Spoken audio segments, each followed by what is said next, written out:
I really wasn't planning to do another video, guys, and I really don't want to be honest with you. I just want to go home in the air. I'm ready. Like, this world really has nothing I'm interested in. It's been the most volatile year for me ever, you know, and I'm tired of the roller coaster ride, spiritually, physically, and mentally, all of that stuff. So I'm ready to go home. And the sad part is I'm not even that old. A lot of you guys have been watching for, I think one person said over 70 years. I can't imagine. I just can't imagine. I congratulate you. I think if anybody gets a big, nice crown in heaven, I want to, you know, it should be you, because you've been at it for so long and so adamant and believing. And now I can't imagine what it's like thinking back then, hey, we're at the end of times, and now really coming to the end of the end and seeing really more of the puzzle pieces come together, you know, where you thought you had the puzzle all solved then, and now you're seeing, nope, we were missing this many other pieces. And now, you know, in my heart and soul, I know that we are the final generation, and it's exciting at the same time. It's weary, and the devil has done a good job to wear us down, but you know, as Christ has given us all manna, and I think it's cool. So I'm just gonna make this real quick. I had 2 confirmations. One I asked for, one I did not ask for, and I'm just sharing it to help boost the morale of all of us as we kind of go through this all, and hopefully disappear in 2-3 days, or 4 days, whatever it is. The first confirmation I had was a couple days ago. I asked God, and this is God, if we're super close, like super close, could you at least let me see my dog one more time? The backstory behind that is last year of this time I was in Saudi Arabia, and I was racing horses for a prince out there. And during that time, it was my first time out of the country, second time out of the country for business. The first time was for a $3 million race.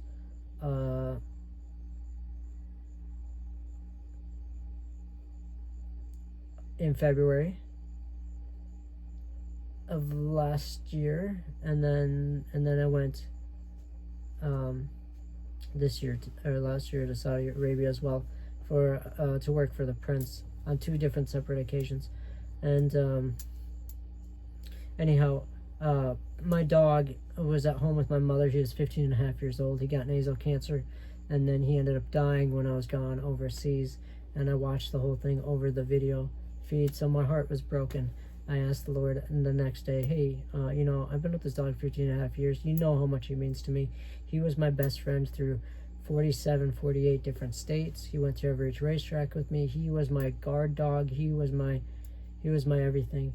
And I loved that dog more than anything. So Lord, if he made it to heaven, please let me know, because I do believe that all of our pets go to heaven, and I know that there are people that would not want to go to heaven without their pets. Now, I'm not saying that whether we have our pets or we don't have our pets, I think pets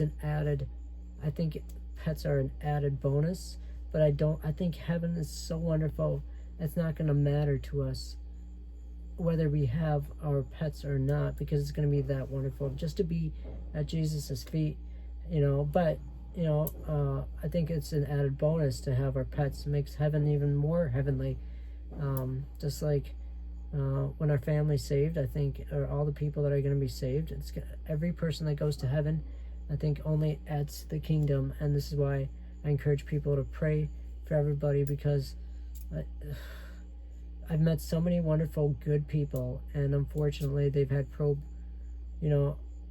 probate minds. I've heard people with probate minds that just don't want to get to know Jesus, and they end up going to hell because, you know, it didn't matter how wonderful. And I really, you know, I used to work at a nursing home many years ago, before I ever did the horses.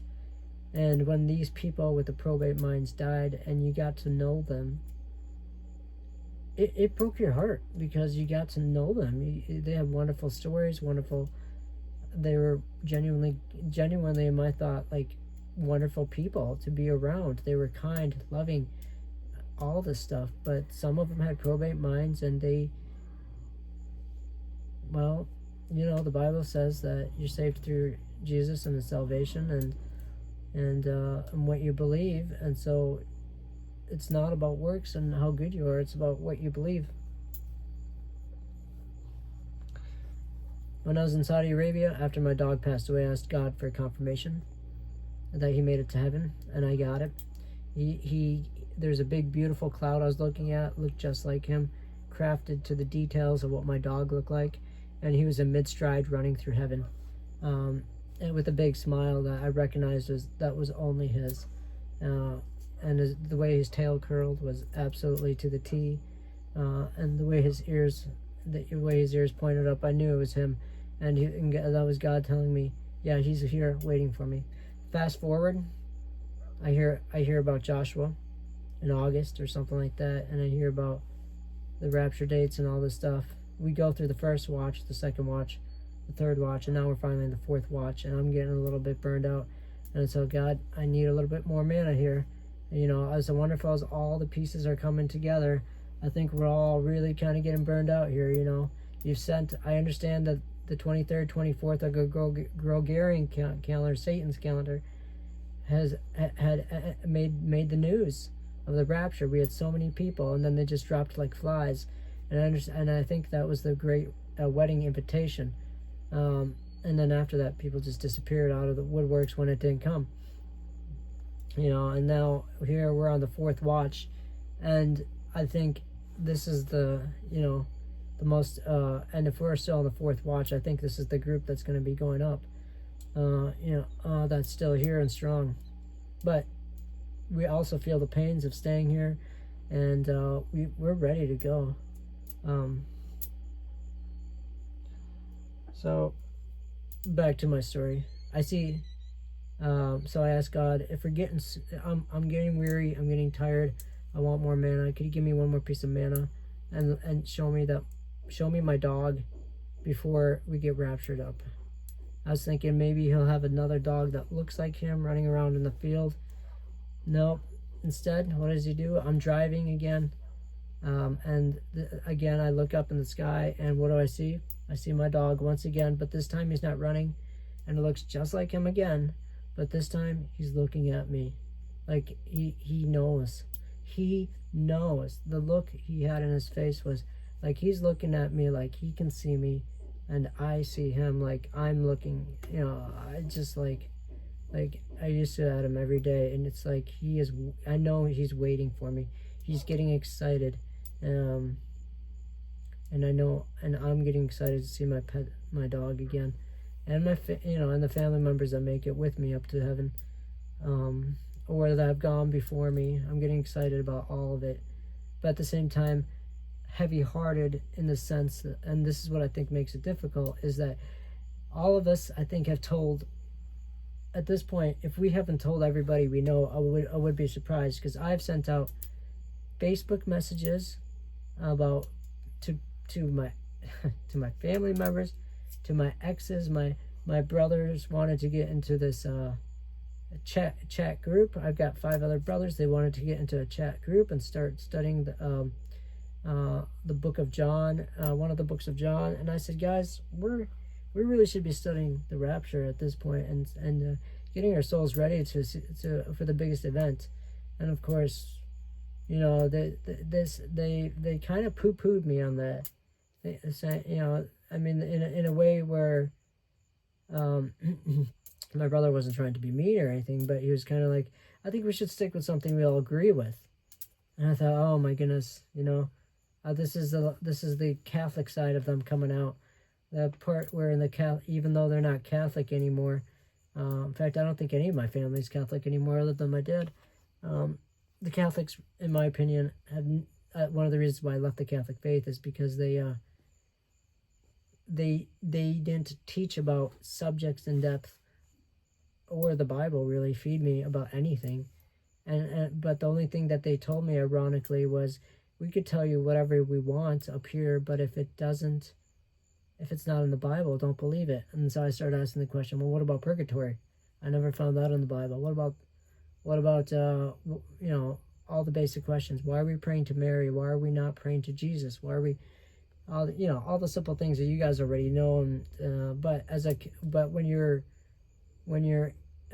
family, all of your family is Catholic, and they just accept it blindly, that and you're raised in that environment, you really have to start asking yourself the real questions of, why are we Catholic? And I believe it's a faith that's been truly, genuinely hijacked. Okay, I'm going to move on because I want to get to my second confirmation for you guys that I think this was really fun. Was not expecting it at all, but today was my first day getting on horse after a month. And I went to a training facility for the first time in a month to start getting ready for the track opening up here in 2 weeks. And so I wasn't sure exactly where it was, other than the general area. And I said, if I can at least get myself on the map in the general area, I'll remember where the track is. I didn't even at the time remember the name. So on the GPS, I kind of just took a random spot in that area. I punched it in, and then I said I was 8 minutes away from there. I said, okay, great, 8 minutes, I'll leave. I like to leave at the very last second if I can, but I said on the first day I better leave a few minutes early in case I can't find this place. But what's interesting was that as I'm looking on my car and I press accept to the place, I'm not reading the thing, and then I start putting on one of your guys' videos about the dates and how people think it's on the 23rd and 24th, and I'm thinking, and the video in the YouTube video, it's separate from the GPS thing. So, but on the GPS thing, it looks like the title of one of your videos, something in the waiting or whatever, even on the title of one of my videos in the waiting. I'm thinking, oh, why is this YouTube title of this video coming up on my GPS thing? Well, it turns out to be that the random location I pressed on the GPS to get me in the general area was actually the name of the facility. And the name of the facility was While We're Waiting Refuge. When I drove past there, it looked like they had a bunch of animals there. Horses, whatever. And I thought, what else? Who else was waiting with a bunch of animals? Well, Noah on the ark. And so I felt like, oh my gosh, this is a really big confirmation that I wasn't even asking for. And I kid you not, you could Google this place. It's called While We're Waiting Refuge in Hot Springs, Arkansas. It's not far from my temporary work location. And I was just truly blown away that this was something I wasn't asking for, nothing. So I wanted to ask your guys' opinion on that and what you think of that, and if it helps you at all moving forward. And I truly feel that we are getting close to the end, and this is the fourth watch, and we are all, I think this is the final group. If God forbid we have to go through another watch, I don't know how many more watches I can take, but I do feel like God will keep giving us more puzzle pieces and whatnot to keep us maintained as we go through this Exodus. And I still feel there's still a very heavy, very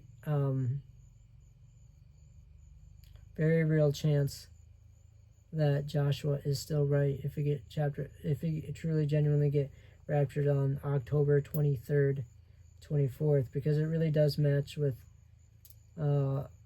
Satan's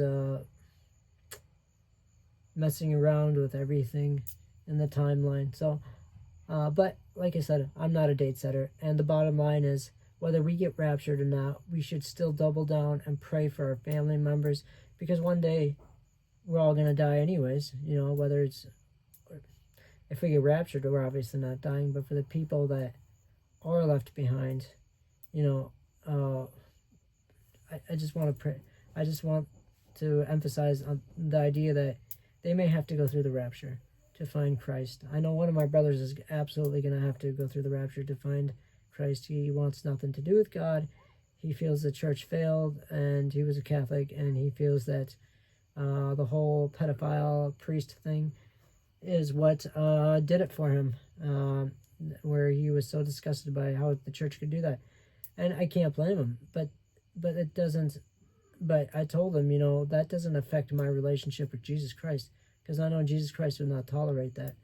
And just because the devil hijacked, you know, the Catholic faith, and now he's hijacking all these other faiths by having trans people with rainbow-colored things saying that the rapture is not real and that it's your body. Who's the church to tell you what to do with it? All this crap. You know, so those were my 2 confirmations. I hope they helped you guys out, and I don't want to make this video any longer, and I hope that this is my last and final video, and next time I see you guys is up in the air. God bless and good night. Bye.